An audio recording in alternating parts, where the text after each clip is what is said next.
ரோஜா கூட்டம் திரைப்படத்தில் ஹீரோவாக அறிமுகமான ஸ்ரீகாந்த் முதல் படத்திலேயே தமிழ் ரசிகர்களின் மனதில் இடம் பிடித்தார். அந்த படத்தை தொடர்ந்து பார்த்திபன் கனவு, கனா கண்டேன், ஏப்ரல் மாதத்தில் பூ போன்ற படங்களில் நடித்துள்ளார். தற்போது ஸ்ரீகாந்த் போதைப் பொருள் பயன்படுத்தியது ரத்த மாதிரி சோதனையில் தெரிய வந்ததை அடுத்து போலீசார் அவரை கைது செய்து விசாரணை நடத்தி வருகின்றனர். சென்னை நுங்கம்பாக்கத்தில் உள்ள தனியார் மதுபாரில் நடந்த சண்டையில் முன்னாள் அதிமுக பிரமுகரான பிரசாந்தை போலீசார் கைது செய்தனர். அவரிடம் நடத்தப்பட்ட விசாரணையில் பிரசாந்திற்கு பல்வேறு வழக்குகளில் தொடர்பு இருப்பது தெரிய வந்ததால் அவரின் செல்போனை வாங்கி ஆய்வு செய்த போது பிரசாந்த் போதைப் பொருள் சப்ளை செய்தது கண்டுபிடிக்கப்பட்டது. அதைத் தொடர்ந்து போலீசார் அவரிடம் துருவி நடத்திய விசாரணையில் பிரதீப்பிடம் இருந்து போதைப் பொருளை வாங்கியதாக கூறியதை அடுத்து 2 தினங்களுக்கு முன் போலீசார் பிரதீப்பை கைது செய்தனர். பிரதீப்பிடம் நடந்த விசாரணையில் பல அதிர்ச்சியான தகவல்கள் வெளியானது.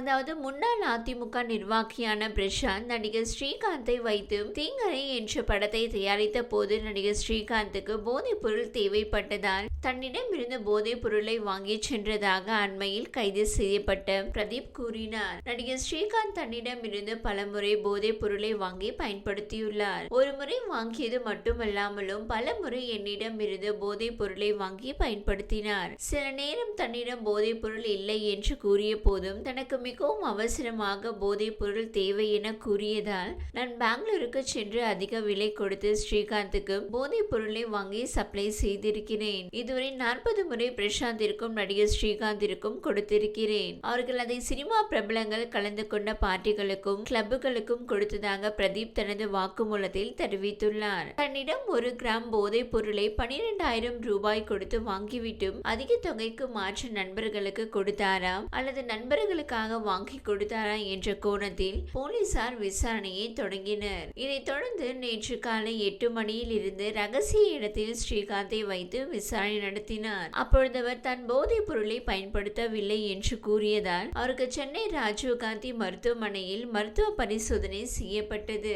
அதில் நடிகர் ஸ்ரீகாந்த் போதைப் பொருளை உட்கொண்டது தெரிய வந்தது.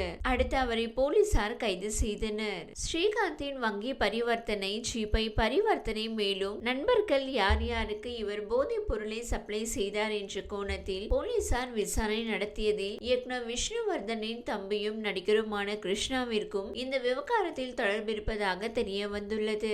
அவரிடமும் போலீசார் விசாரணை நடத்த உள்ளனர். மேலும் நடிகர் ஸ்ரீகாந்தின் வீடு, அலுவலகம் உள்ளிட்ட இடங்களிலும் போதைப் பொருள் ஏதாவது இருக்கிறதா என்பதை பார்க்க சோதனை நடத்த அதிகாரிகள் சோதனை திட்டமிட்டுள்ளனர். இதில் பிரதீப் மூலம் குற்றவாளியாகவும், கானா நாட்டை சேர்ந்த ஜான் 2வது குற்றவாளியாகவும், நடிகர் ஸ்ரீகாந்த் 3வது நபராகவும் சேர்க்கப்பட்டுள்ளார். பொதுவாக போதைப் பொருள் வழக்கில் கைதானால் 10 ஆண்டுகள் வரை சிறை தண்டனை கிடைக்கும் என்கிற நிலையில் நடிகர் ஸ்ரீகாந்திற்கு 10 ஆண்டு வரை சிறை தண்டனை கிடைக்க வாய்ப்பிருப்பதாக கூறப்படுகிறது. இந்த வீடியோ உங்களுக்கு பிடித்திருந்தால் லைக் செய்யுங்க. மேலும் இதுபோல் வீடியோ தொடர்ந்து பார்க்க நம்ம ஒரு சேனலை சப்ஸ்கிரைப் மற்றும் ஃபாலோ செய்யுங்க.